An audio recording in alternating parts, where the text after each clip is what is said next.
Hello दोस्तों, अंकित 21 में आपका स्वागत। दोस्तों, इसमें आपको RRB group D special science class लेके आया हूँ एनसीईआरटी पर आधारित क्वेश्चन। इसमें पहला क्वेश्चन देखें क्या कह रहा है क्वेश्चन। प्रतिध्वनि का कारण है, बताएंगे दोस्तों आप लोग कमेंट सेक्शन में। प्रतिध्वनि का कारण है, ऑप्शन ए में है ध्वनि का परिवर्तन, ऑप्शन बी में है ध्वनि का अपवर्तन, ऑप्शन सी में है ध्वनि का अवशोषण, ऑप्शन डी में है ध्वनि की चाल। इसका राइट आंसर कौन सा हो पाएगा दोस्तों, आप लोग बताएंगे कमेंट सेक्शन में। इसका राइट आंसर आपका ऑप्शन ए हो जाएगा, ध्वनि का परिवर्तन। प्रतिध्वनि का कारण है, ध्वनि का परिवर्तन हो जाएगा दोस्तों। राइट आंसर आपका ऑप्शन ए हो जाएगा। नेक्स्ट क्वेश्चन देखते हैं दोस्तों क्या कह रहा है क्वेश्चन। झूला झूलते समय कोई व्यक्ति झूला पर खड़ा हो जाए तो उसका आवर्तकाल क्या होगा। इसका राइट आंसर आपका ऑप्शन बी हो जाएगा, घट जाएगा दोस्तों। आवर्तकाल उसका घट जाएगा। नेक्स्ट क्वेश्चन देखते हैं 3 नंबर प्रश्न क्या कह रहा है। यदि झूले पर एक व्यक्ति के स्थान पर 2 व्यक्ति बैठ जाए तो आवर्तकाल। इसका राइट आंसर आपका ऑप्शन सी हो जाएगा, अपरिवर्तित रहेगा दोस्तों। राइट आंसर आपका ऑप्शन सी हो जाएगा। क्वेश्चन दोस्तों ये क्वेश्चन है साइंस का है, आरआरबी ग्रुप डी का पूछा हुआ प्रश्न है दोस्तों। आप लोग अच्छे से क्वेश्चन को देखेंगे, सेम टू सेम क्वेश्चन आएगा आरआरबी ग्रुप डी में। 4 नंबर प्रश्न क्या करा। सेकेंडरी पेंडुलम का आवर्तकाल होता है, सेकेंडरी पेंडुलम का आवर्तकाल होता है। इसका राइट आंसर आपका ऑप्शन बी हो जाएगा, 2 सेकेंड होता है दोस्तों। राइट आंसर आपका ऑप्शन बी हो जाएगा। 5 नंबर प्रश्न क्या कहता है। केशिका नली में जल का ऊपरी सतह होता है, कोशिका नली में जल का ऊपरी सतह होता है। ऑप्शन ए में है अवतल, नीचे क्या कह रहा है। ऑप्शन बी में है उत्तल, ऑप्शन सी में है समतल, ऑप्शन डी में है कोई नहीं। इसका राइट आंसर आपका ऑप्शन बी हो जाएगा, उत्तल हो जाएगा दोस्तों। 5 का राइट आंसर आपका ऑप्शन बी हो जाएगा। 6 नंबर प्रश्न क्या कह रहा है। दर्प का घनत्व अधिक होने पर पृष्ठ तनाव, दर्प का घनत्व अधिक होने पर पृष्ठ तनाव। ऑप्शन ए में है बढ़ जाता है, ऑप्शन बी में है घट जाता है, ऑप्शन सी में है अपरिवर्तित रहता है, ऑप्शन डी में है कोई नहीं। तो दोस्तों बताएंगे आप लोग कमेंट सेक्शन में इसका राइट आंसर कौन सा होगा। 6 का राइट आंसर आपका ऑप्शन ए हो जाएगा, बढ़ जाएगा दोस्तों। दर्प का घनत्व अधिक होने पर पृष्ठ का तनाव बढ़ जाता है। राइट आंसर आपका ऑप्शन ए हो जाएगा। 7 नंबर प्रश्न क्या कर रहा है। पारे को जब एक बर्तन में रखा जाता है तो मेनिस्कस होता है। इसका राइट आंसर आपका ऑप्शन बी हो जाएगा, उत्तल हो जाएगा दोस्तों। चलिए नेक्स्ट क्वेश्चन देखते हैं क्या कह रहा है क्वेश्चन। ऊंचाई बढ़ने से वायुमंडलीय दाब, ऑप्शन ए में है स्थिर रहता है, ऑप्शन बी में है घटता है, ऑप्शन सी में है बढ़ता है, ऑप्शन डी में है कोई नहीं।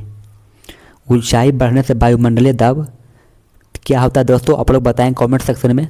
देखते हैं पहले कौन कमेंट में बताते हैं। ऊंचाई बढ़ने से वायुमंडलीय दाब, इसका राइट आंसर आपका ऑप्शन बी हो जाएगा, घटता है दोस्तों। ऊंचाई बढ़ने से वायुमंडलीय दाब घटता है। राइट आंसर आपका ऑप्शन बी हो जाएगा। 9 नंबर प्रश्न क्या कहता है। एक बार बराबर होता है, एक बार बराबर होता है 9 का राइट आंसर आपका ऑप्शन सी हो जाएगा, 10⁵ पास्कल, यानी कि 105 पास्कल हो जाएगा दोस्तों। राइट आंसर आपका ऑप्शन सी हो जाएगा।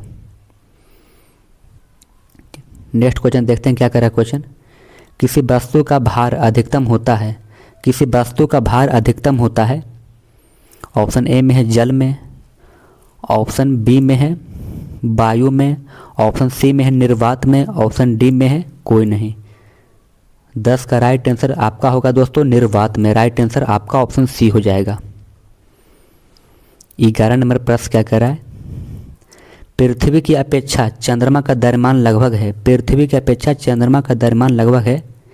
11 का राइट आंसर आपका ऑप्शन बी हो जाएगा, 1/81। 12 नंबर प्रश्न क्या कह रहा है दोस्तों।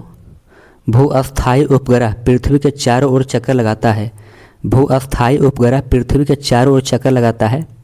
12 का राइट आंसर आपका ऑप्शन बी हो जाएगा, 24 घंटा में, 24 घंटा चक्कर लगाता है दोस्तों। चलिए नेक्स्ट क्वेश्चन देख लेते हैं क्या कह रहा है क्वेश्चन। पृथ्वी पर वायुमंडलीय दाब का कारण है।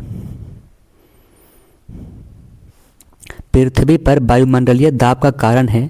ऑप्शन ए में है गुरुत्वाकर्षण, ऑप्शन बी में है पृथ्वी का परिक्रमण, ऑप्शन सी में है पृथ्वी का घूर्णन, ऑप्शन डी में है कोई नहीं। 13 का राइट आंसर आप लोग बताएंगे दोस्तों कौन सा हो पाएगा, कमेंट सेक्शन में बताएंगे। पृथ्वी पर वायुमंडलीय दाब का कारण है। 13 का राइट आंसर आपका ऑप्शन ए हो जाएगा, गुरुत्वाकर्षण हो जाएगा दोस्तों। 14 नंबर प्रश्न क्या कह रहा है, पृथ्वी का पलायन वेग है। पृथ्वी का पलायन वेग है दोस्तों। 14 का राइट आंसर आपका ऑप्शन बी हो जाएगा, 11.2 किलोमीटर सेकेंड। चलिए नेक्स्ट क्वेश्चन देखते हैं दोस्तों क्या कह रहा है। जब कोई वस्तु ऊपर से गिराई जाती है तो उसका भार होता है। इसका ऑप्शन क्या कह रहा है, परिवर्तनशील रहता है, ऑप्शन बी में है अपरिवर्तनशील, ऑप्शन सी में है शून्य, ऑप्शन डी में है कोई नहीं। 15 का राइट आंसर बताएंगे दोस्तों कौन सा होगा। 15 का राइट आंसर आपका ऑप्शन ए हो जाएगा, परिवर्तनशील रहता है। 16 नंबर प्रश्न क्या कह रहा है, ग्रहों के गति के नियम को किसने प्रतिपादित किया। काफ़ी हल्का प्रश्न है दोस्तों। ग्रहों की गति के नियम को किसने प्रतिपादित किया था। 16 का राइट आंसर आपका ऑप्शन बी हो जाएगा, केपलर ने प्रतिपादित किया था। चलिए नेक्स्ट क्वेश्चन देखते हैं दोस्तों।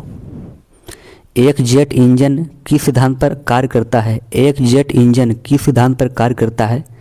17 का राइट आंसर आपका ऑप्शन डी हो जाएगा, रैखिक संवेग संरक्षण के सिद्धांत पर कार्य करता है। राइट आंसर आपका ऑप्शन डी हो जाएगा दोस्तों। 18 नंबर प्रश्न क्या कर रहा है, एक गेंद को क्षैतिज से कितने कोण पर फेंकने पर अधिकतम क्षैतिज दूरी तय कर सकेगी। 18 का राइट आंसर आपका ऑप्शन सी हो जाएगा, 45 डिग्री। राइट आंसर आपका ऑप्शन सी हो जाएगा दोस्तों। चलिए नेक्स्ट क्वेश्चन देखते हैं दोस्तों क्या कह रहा है प्रश्न। वायुमंडल में बादलों के तैरने का कारण है। वायुमंडल में बादलों के तैरने का कारण है। 19 का राइट आंसर आपका ऑप्शन डी हो जाएगा, घनत्व हो जाएगा दोस्तों। घनत्व के कारण बादलों तैरने का कारण है दोस्तों। वायुमंडल में बादलों के तैरने का कारण है घनत्व। राइट आंसर आपका ऑप्शन डी हो जाएगा।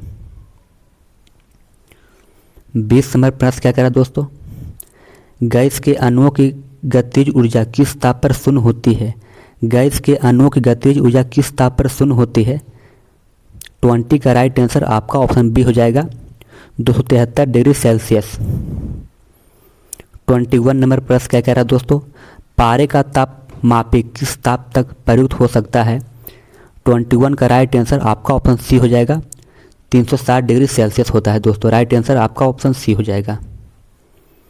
22 नंबर प्रश्न क्या कह रहा है, प्रिज्म द्वारा किस रंग का विचलन अधिकतम होता है। प्रिज्म द्वारा किस रंग का विचलन अधिकतम होता है। 22 का राइट आंसर आपका ए हो जाएगा, बैगनी हो जाएगा दोस्तों। प्रिज्म द्वारा किस रंग का विचलन अधिकतम होता है, बैगनी रंग का। 23 नंबर प्रश्न क्या कह रहा है दोस्तों, किसी गैस में उत्पन्न ध्वनि तरंग संदैव होती है। इसका राइट आंसर आपका ऑप्शन ए हो जाएगा, अनुदैर्घ्य होती है दोस्तों। नेक्स्ट क्वेश्चन देख लेते हैं दोस्तों क्या कह रहा है, किसी स्थान पर पृथ्वी के चुंबकीय क्षेत्र के क्षैतिज व उदाब्दर घटक बराबर है तो उस स्थान पर नीति कोण कितना होगा। 24 का राइट आंसर आपका ऑप्शन सी हो जाएगा, 45 डिग्री। राइट आंसर आपका ऑप्शन सी हो जाएगा दोस्तों, 45 डिग्री होगा। 25 नंबर प्रश्न क्या कह रहा है, द्रव तरंगों की तरंगधर निर्भर नहीं करती। द्रव तरंगों की तरंगधर निर्भर नहीं करती। 25 का राइट आंसर आपका ऑप्शन डी हो जाएगा, आवेश पर। 26 नंबर प्रश्न क्या कह रहा है, कौन सा कण सबसे अधिक अस्थायी है। कौन सा कण सबसे अधिक अस्थायी है। 26 का राइट आंसर आपका ऑप्शन बी हो जाएगा, न्यूट्रॉन। 27 नंबर प्रश्न क्या कह रहा है, एंगस्ट्रम क्या मापता है। एंगस्ट्रम क्या मापता है दोस्तों। 27 का राइट आंसर आपका ऑप्शन बी हो जाएगा, प्रकाश तरंगधर मापता है। 28 नंबर प्रश्न क्या कह रहा है, श्यानता गुणांक की एसआई इकाई है। श्यानता गुणांक की एसआई इकाई है। 28 का राइट आंसर आपका ऑप्शन ए हो जाएगा, पॉइज हो जाएगा दोस्तों। 29 नंबर प्रश्न क्या कह रहा है, एक फायदम बराबर है, एक फायदम बराबर है, इसका राइट आंसर 29 का बताएंगे दोस्तों कौन सा हो पाएगा। 29 का राइट आंसर आपका ऑप्शन बी हो जाएगा, 6 फीट। एक फायदम बराबर है 6 फीट के। 30 नंबर प्रश्न क्या कर रहा है दोस्तों, टाइपराइटर के आविष्कारक है, टाइपराइटर का आविष्कारक कौन है दोस्तों। 30 का राइट आंसर आपका ऑप्शन सी हो जाएगा, सोल्स। टाइपराइटर का आविष्कारक कौन है, सोल्स है दोस्तों। राइट आंसर आपका ऑप्शन सी हो जाएगा।